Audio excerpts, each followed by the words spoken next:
The wind howled a mournful symphony outside, a relentless serenade accompanying the blizzard's fury. Inside our cozy, albeit a little cramped caravan, I shivered, despite the layers of clothing. "What a blizzard!" I exclaimed, my breath momentarily misting in the air. A stark reminder of the biting cold seeping through the walls. Daegu, ever the picture of serene calm, nodded, her fingers wrapped around a steaming mug.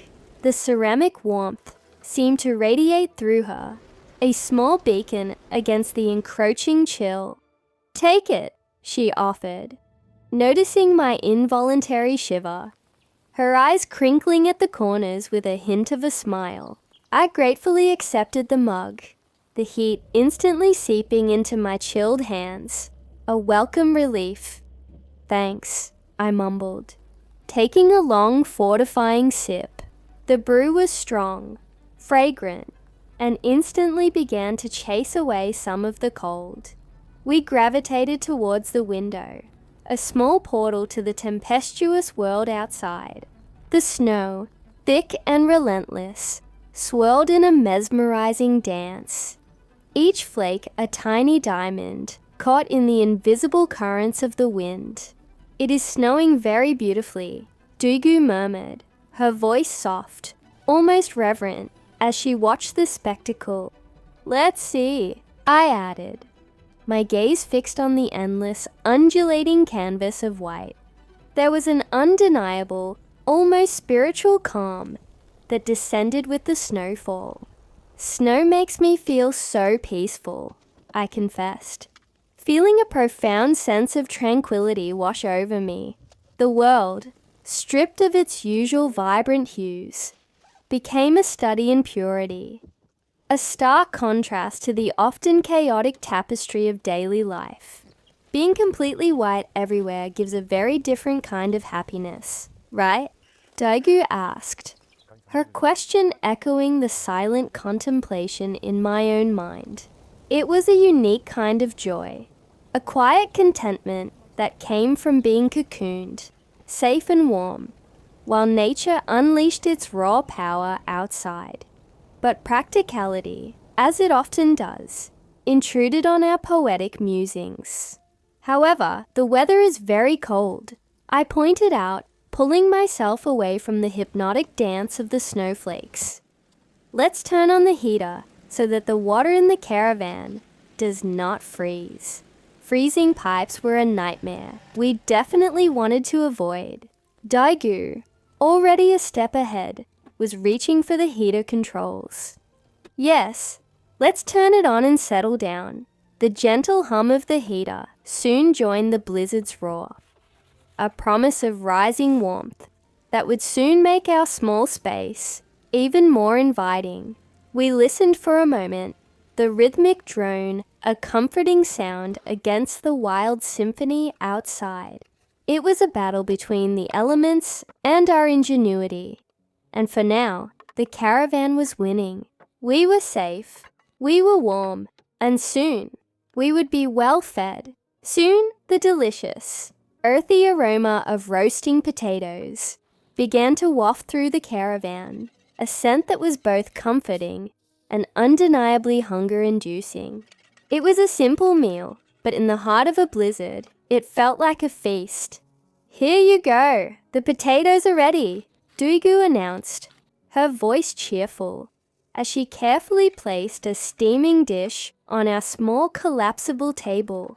The golden brown potatoes, still sizzling slightly, looked absolutely perfect. "Can you give me a knife too?" I asked, my stomach rumbling in anticipation. "Yes, I will," she replied, handing me a small sharp blade.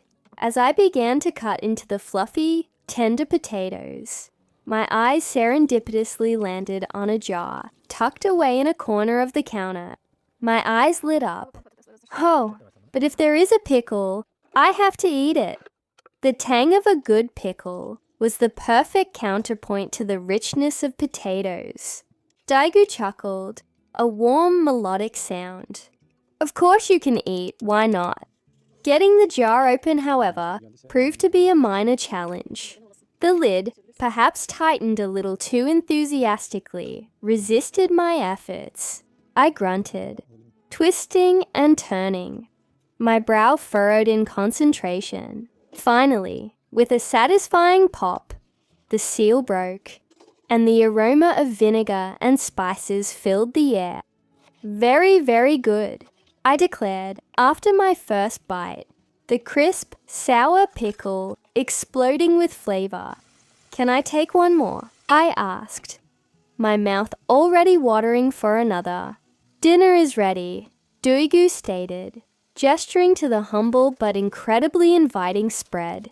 The blizzard outside seemed to fade into a distant hum as our focus shifted to the meal. Oh, it looks delicious. Let's start. I am very hungry. We began to eat, the conversation momentarily ceasing as we savored each bite. The warmth of the food spread through me, a delicious internal counter to the external chill. We ate in comfortable silence for a while.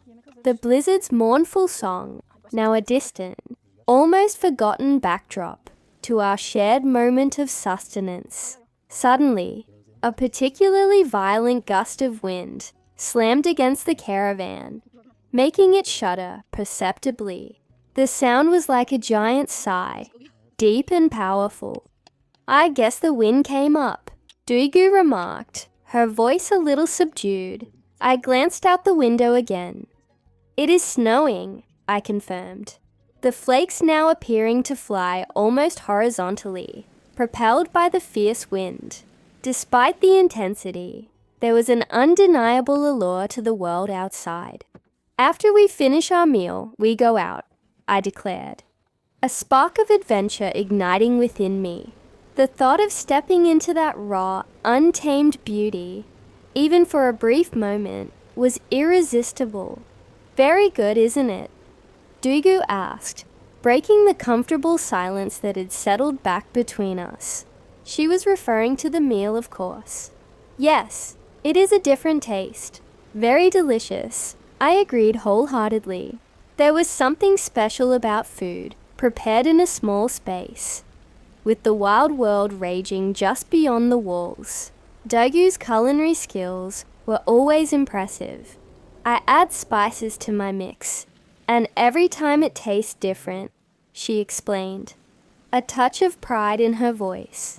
Yes, spices change the taste a lot, I acknowledged, appreciating her experimental spirit. Yes, I then offered a genuine compliment. Potatoes' sizes are good. Congratulations, she smiled, pleased. Did you like it? I did. Later, as we were washing the few dishes, the simple act, a quiet rhythm in the small space, Duigu suddenly pointed towards the window, her eyes wide with wonder. Duigu, what is this? I asked, following her gaze. The sight that greeted us was breathtaking. It is snowing incredibly beautiful. Look at that. Very good. The snow was falling in dense, almost opaque sheets, transforming the familiar landscape into a pristine, ethereal realm. The air outside seemed to shimmer with tiny crystals. It's just so damn cold. I shivered, the sheer beauty unable to completely distract from the biting chill that still managed to penetrate. Yes, Duigu agreed, pulling her cardigan tighter around her.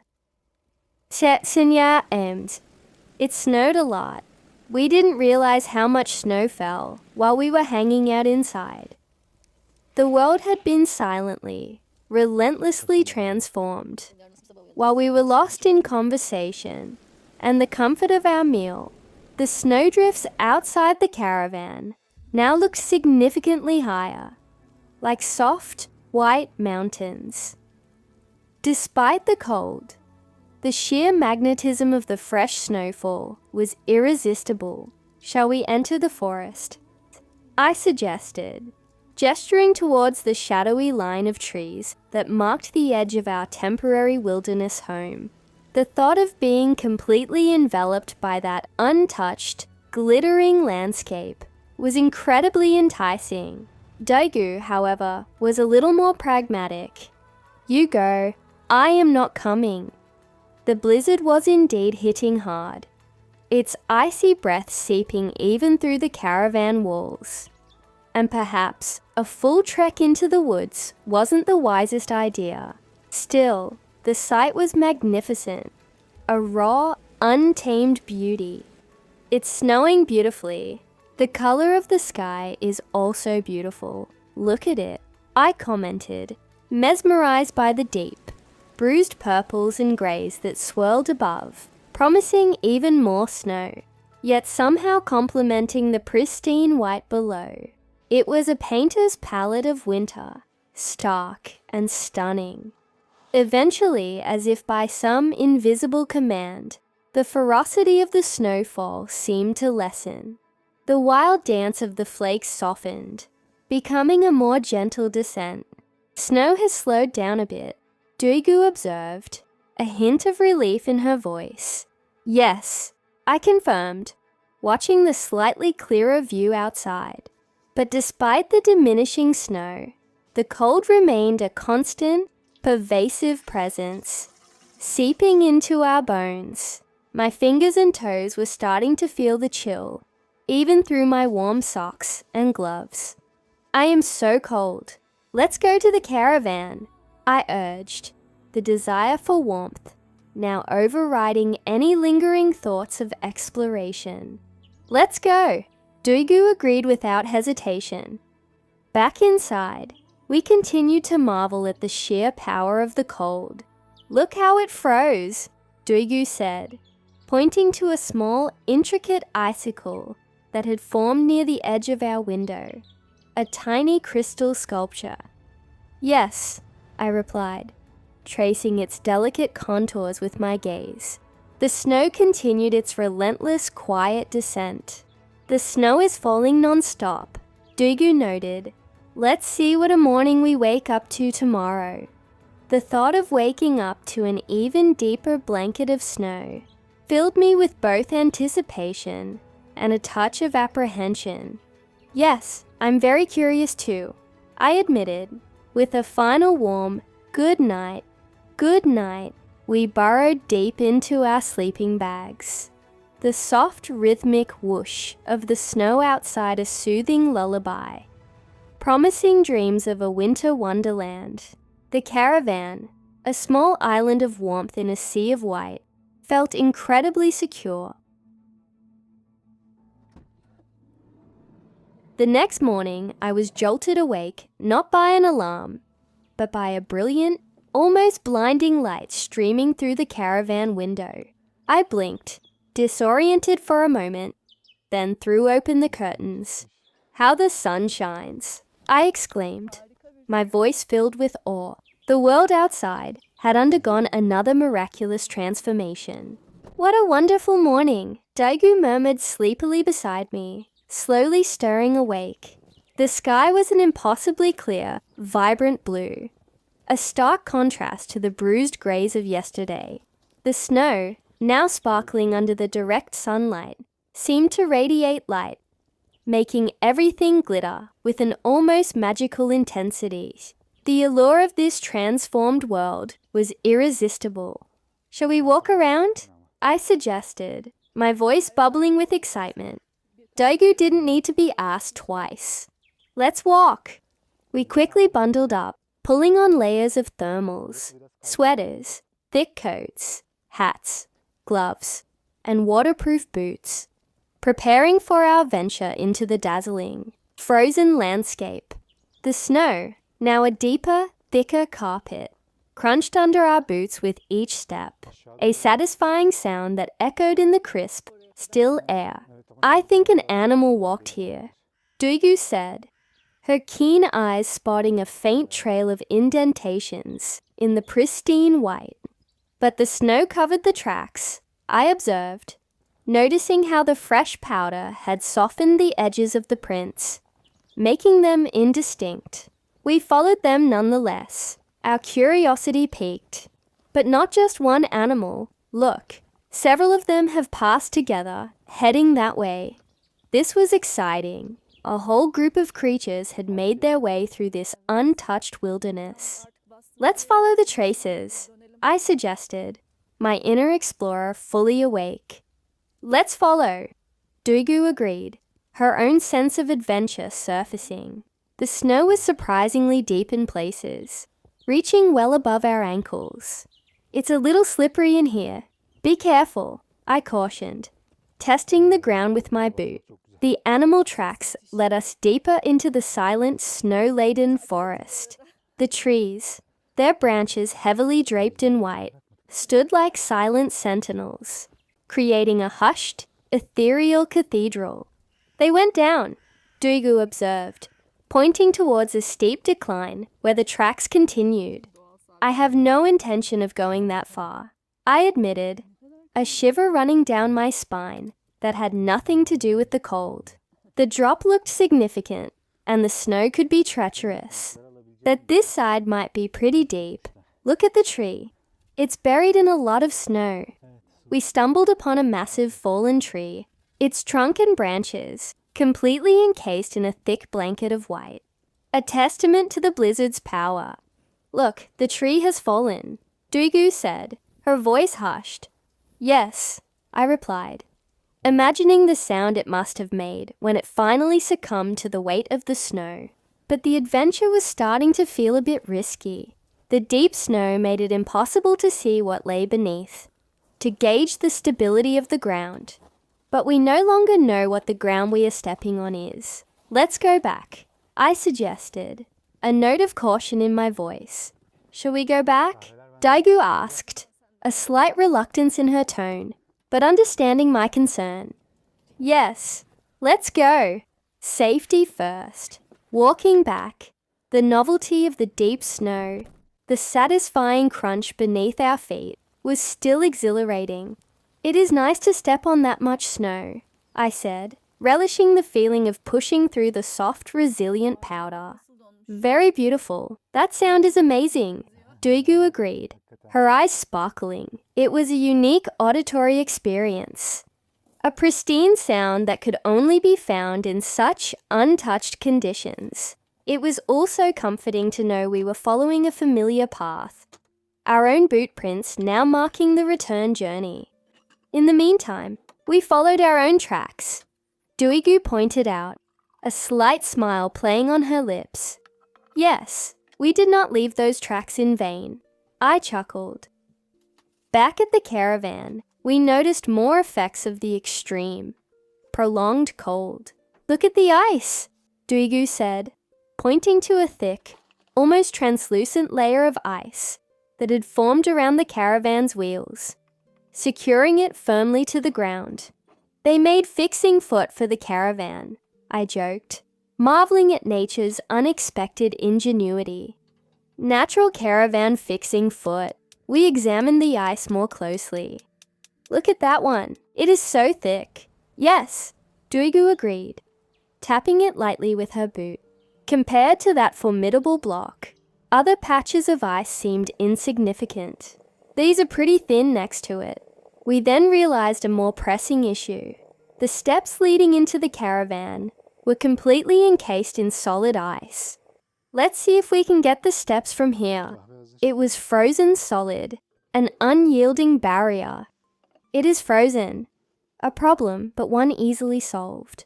We do it with hot water, Duigu declared confidently. Yes, we can boil water, I agreed, already heading to put a kettle on the stove. While the water was heating, Duigu, ever the gracious host, offered, "Coffee is on me, come on." I smiled, a wave of warmth spreading through me at her thoughtful gesture. "It is always on you," I teased gently. As we waited, I noticed a small detail on my boot. "Look at the boot lace, how frozen it is," Duigu said, pointing. I leaned down to examine it more closely. The lace, stiff and rigid with ice, had twisted into an unusual shape. "It looks like a flamingo head," I observed, surprised by the whimsical form the ice had taken. "Yes, really," Duigu confirmed, her eyes twinkling. Soon, the rich, inviting aroma of fresh coffee filled the air, a scent that was as welcome and invigorating as the morning sun itself. "Coffee is ready," Duigu announced, pouring the steaming liquid into our mugs. "I am also ready," I replied, my hands already reaching for the warm ceramic, eager for that first sip.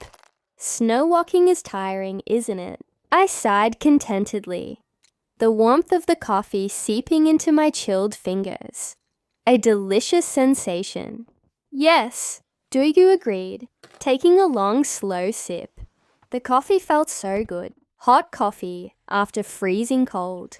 It was the perfect antidote to the exhilarating, yet physically demanding, walk. We sat in comfortable silence for a moment, savoring our hot coffee, the steam rising gently in the still air. Our gaze drifted to the window once more, now bathed in the brilliant morning light. "Look at how the clouds are passing by," Duigu said, her voice filled with a quiet sense of wonder. The sky, a breathtaking panorama, was a canvas of ever-changing hues. Soft mauves, gentle oranges, and vibrant blues, all blending seamlessly as the clouds drifted lazily across the horizon. It was a magnificent display, a final gentle flourish after the long tumultuous night of the blizzard. "Colors are amazing," I breathed, completely captivated. The blizzard had been an adventure, a challenge, a test of our resourcefulness, and now it was transforming into a beautiful memory, etched into our minds with the vibrant, unforgettable colors of a winter sunrise. It was moments like these, shared with a friend, surrounded by the raw, untamed beauty of nature, that truly made life feel rich and full. We were not just observers. We were a part of this grand winter narrative, and it was glorious.